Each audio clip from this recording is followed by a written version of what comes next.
گندی نہر کے ارد گرد لوگوں کی بھیڑ جمع تھی۔ سب شور مچا رہے تھے۔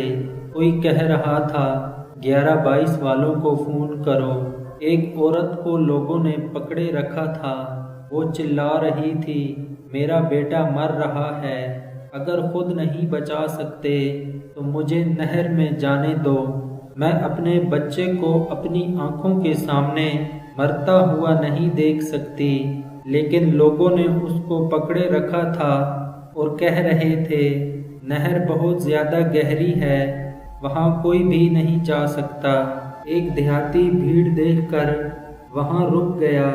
اس نے اپنی سائیکل وہاں کھڑی کی اور بھیڑ میں گھس کر آگے نکل گیا۔ آگے پہنچ کر وہ حیران ہوا کہ ایک بچہ نہر میں غوطے کھا رہا ہے اور سب چپ چاپ کھڑے دیکھ رہے ہیں۔ اس نے بنا کچھ سوچے گندی نہر میں چھلانگ لگا دی۔ نہر میں جا کر وہ دیہاتی خود غوطے کھانے لگا۔ وہ بہت زیادہ گہری سیوریج کی نہر تھی۔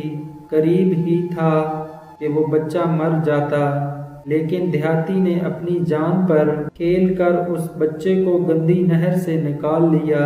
جو ہی وہ دیہاتی باہر نکلا، اس نے فوراً بچے کو الٹا لٹکا دیا، جس سے اس بچے کے منہ سے بہت سا گندا پانی باہر نکلا اور بچے کی سانس بحال ہو چکی تھی۔ وہ بہت زیادہ رو رہا تھا۔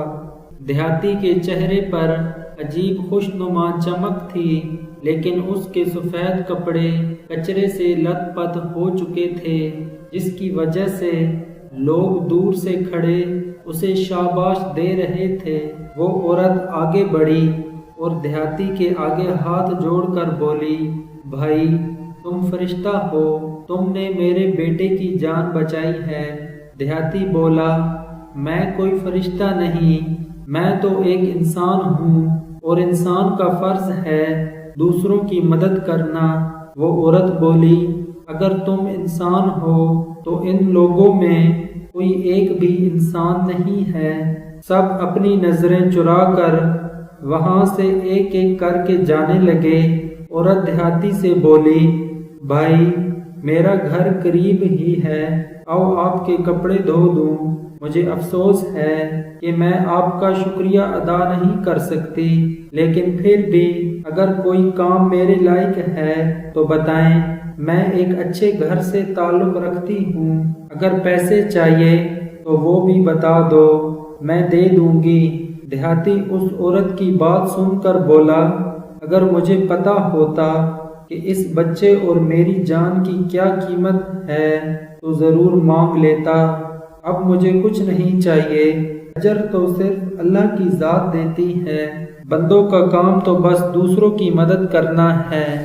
اس عورت کی آنکھوں میں آنسو تھے، وہ کچھ سمجھ نہ پائی تو دیہاتی کا شکریہ ادا کرتی ہوئی چلی گئی۔ سب لوگ اپنے اپنے گھروں کی طرف جا چکے تھے۔ دیہاتی اپنے گھر کی طرف جانے لگا تو اس کی سائیکل بھی چوری ہو چکی تھی۔ دوستو، اگر آپ کو کسی کی مدد کرنے کا موقع ملے تو ضرور کیجیے گا۔